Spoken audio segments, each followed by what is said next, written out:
Unamfahamu nyangumi? Hata kama si kwa kumuona, basi kumsikia tu bila shaka umeshamsikia. Leo tunamwangalia mnyama huyu na sifa zake. Nyangumi anatajwa kuwa ni mnyama ambaye ni mkubwa kuliko wote duniani. Kimsingi wanyama hawa wamegawanyika katika aina mbalimbali, lakini wote huitwa nyangumi.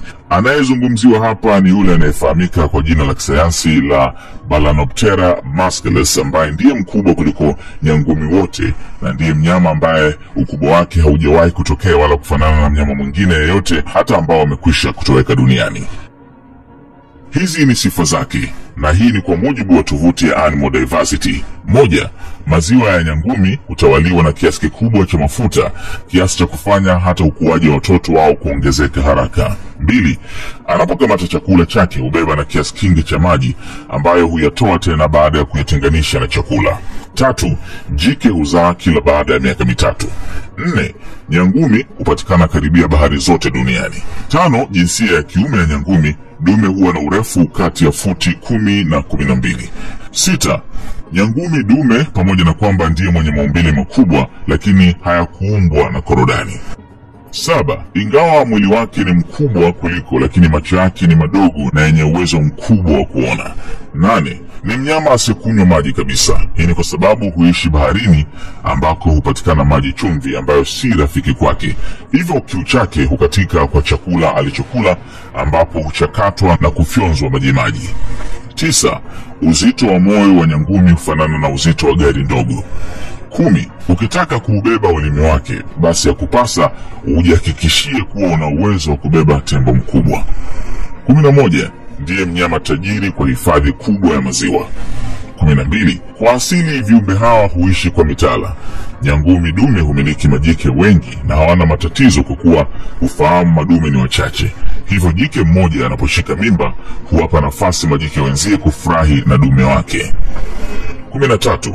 Kama fisi atambulikavyo bwana afya wa msituni, basi nyangumi hutambuliwa hivyo baharini. 14. Hana uwezo wa kupumua kwa mdomo kama ilivyo kwa mwanadamu, kwa kuwa mdomo wake huungana na tumbo, hivyo hutumia matundu ya pua tu. 16. Moyo wake umegawanyika katika sehemu 4 na mshipa mkuu wa moyo, yani aorta, ni mkubwa kiasi kwamba mtoto anaweza kuogelea mpaka ndani yake. 17. Matundu ya mishipa yake ni makubwa mno. Binadamu yoyote anaweza kupenya na kutokea upande wa pili. 18. Kama walivyo wanyama wengine, naye pia huwa na uti wa mgongo. 19. Ni miongoni mwa viumbe ambao ni urithi wa dunia, hivyo ni mnyama ambaye hawindwi kabisa kama ilivyo kwa wanyama wengine kama tembo. 20. Kutokana na ukubwa wake hawapo baharini. Hata samaki wakali kama papa huwa hawajaribu kumchokoza kwa kumhofia, kwa sababu hiyo hubeba sifa ya ubabe baharini. 21. Mdomoni kwake unaweza kuwapanga binadamu 100 na wakatosha vizuri. 22.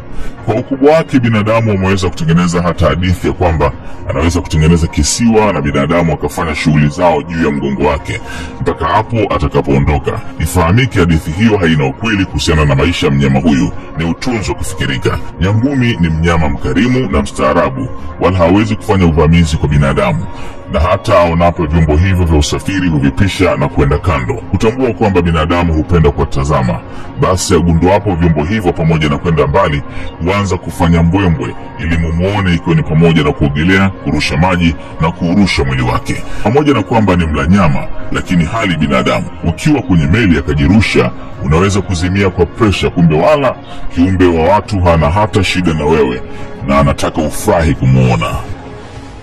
Umejifunza nini katika makala hii? Tupia komenti yako na subscribe ili kupata taarifa nyingi zaidi.